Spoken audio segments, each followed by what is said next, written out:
Bonjour à toutes et à tous. Aujourd'hui, nous allons parler de The Midnight Sky, Minuit dans l'univers, un film de George Clooney adapté du roman éponyme et qui s'appelle en anglais Good Morning Midnight de Lily Brooks Dalton.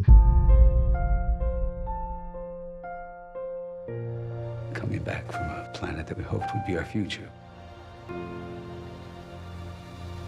Bon, ce film, c'est une bière brune ratée, il faut quand même le dire. C'est un peu comme une mauvaise Imperial Stout. Quelque chose qui essaye de nous donner un bon goût, amer et caramel en même temps. Mais en fait, au final, ça nous donne juste une bouillie mal fermentée et peu originale. Comme d'habitude, chez Lanterne et Cervoise, on analyse le film en fonction du fond et de la forme. Et d'ailleurs, peu à peu nos goûts personnels. Enfin, un peu quand même, on y met de nos goûts et de nos envies, mais on essaie de pas trop le faire, promis. Alors, The Midnight Sky, c'est un film qui a eu une carrière très courte en salle, mais une large diffusion sur Netflix. C'est pour ça qu'il faut pas se fier au box-office. Moi, au début, j'étais un peu surpris. Je suis allé regarder le box-office, c'était 62 000 $ pour un budget estimé à 100 millions de dollars. Oups, quel four total. C'est un film qui a été produit pour Netflix, donc il faut regarder les vues sur Netflix. Petit problème, Netflix garde les vues secrètes. Alors on peut aussi dire que c'est le 7e film de l'américain George Clooney. Le 7e déjà, c'était quoi déjà les autres ? Comme souvent avec les téléfilms Netflix, il y a un concept un peu réchauffé, une lumière sans personnalité, et on passe totalement à côté des personnages. Alors, par quoi commencer ? Eh bien, je dois vous avouer que c'est pas évident. Le montage ne sait pas quoi nous montrer dans la séquence d'ouverture. C'est quand même compliqué, la séquence d'ouverture, c'est la séquence la plus importante, les amis. Est-ce que c'est une évacuation ? Est-ce que c'est un homme qui veut rester seul ? J'ai l'impression que le monteur ne savait pas sur quel pied danser, ou que le manque de plan était peut-être la raison de ce montage un peu pas très maîtrisé. Le problème, c'est que tout le reste du film est à l'image de cette séquence d'introduction. C'est un peu comme si on mettait tous les ingrédients au pif dans une bière, en espérant que le résultat soit bon. Ça ne marche pas comme ça, vraiment, pas possible. Et franchement, un autre détail est assez choquant. Même si le film est tourné en Islande, en tout cas pour la partie polaire, eh bien, j'avais parfois l'impression d'être en studio. C'est quand même bizarre ça, je me dis, une équipe de production qui part à l'autre bout du monde, du point de vue américain, pour tourner des choses dans une classe réelle, se retrouve à avoir des séquences qui ressemblent à un studio. Est-ce que c'est un problème de lumière dans ce cas-là ? Bah oui, moi je pense que oui. Et je trouve, personnellement, que l'un des gros problèmes du film, c'est George Clooney himself. Je n'arrive pas à entrer dans son personnage. Je trouve qu'il en fait trop, que la prépa physique n'est pas suffisante. C'est gênant, je n'arrive pas à croire à son personnage.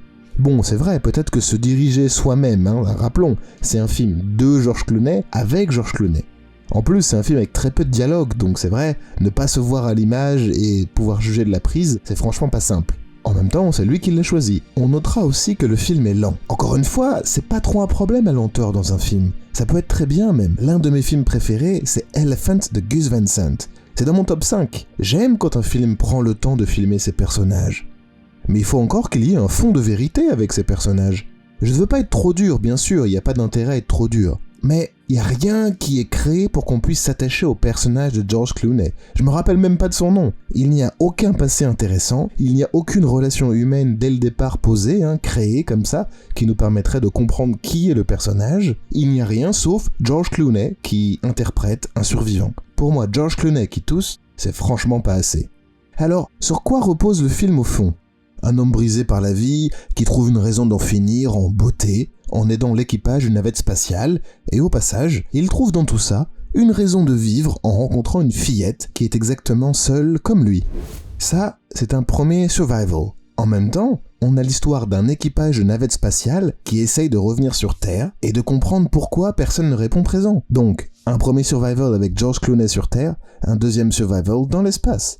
En fait, c'est 2 films en un. Du coup, le scénario se perd totalement. On dirait un peu d'ailleurs une erreur de débutant réalisateur, Diviser l'histoire entre un survival et un autre survival, c'est franchement pas très malin. Sur le papier, ça pourrait marcher, mais dans l'exécution, ça marche beaucoup moins. Ok, je vous donne des exemples juste pour comprendre ce que je veux dire. Imaginez un Mad Max Fury Road, avec Mad Max et en parallèle l'histoire de son cousin. Ou encore, imaginez Predator, et en même temps, on suit l'histoire de l'homme qui les a envoyés en mission et ses remords.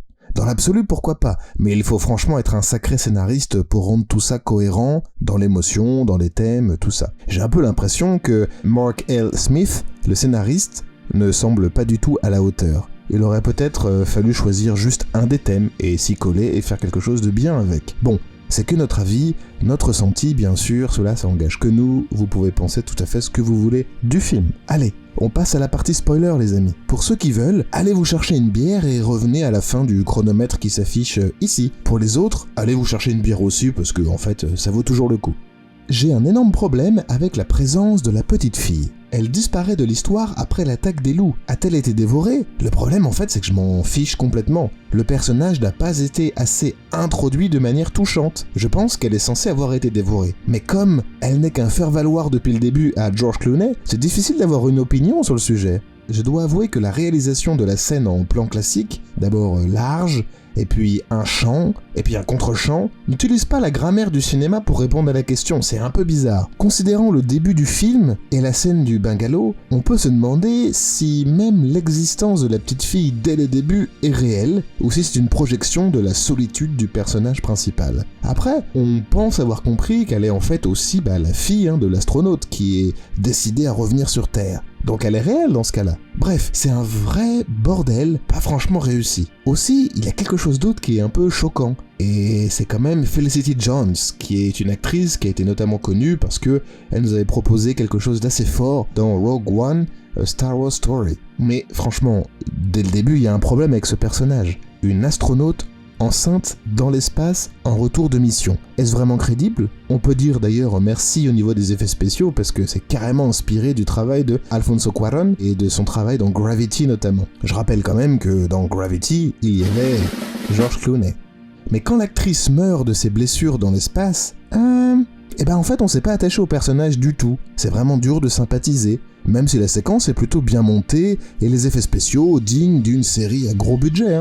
Bon, là j'ai pas poussé plus loin sur le film car en fait ça vaut pas trop le coup.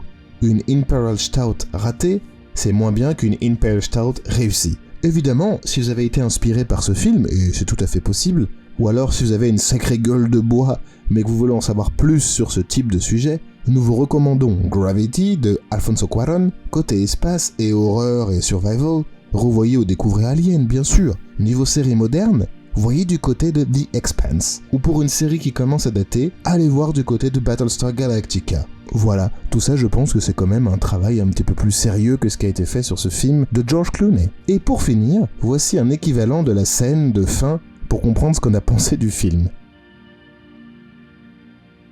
Cette scène ne mérite pas vraiment le commentaire en réalité, tellement elle est un peu là comme un cheveu dans la soupe, ou une couille dans le potage, ou alors un de ces ennuyeux moucherons dans la bière, ce qui est bien plus problématique d'ailleurs. Bref, en tout cas, merci d'avoir partagé ce moment avec nous, c'est franchement cool. N'hésitez pas à liker, partager, activer la cloche. C'est important d'activer la cloche pour que la chaîne grandisse, et on a envie de grandir avec vous, pour vous.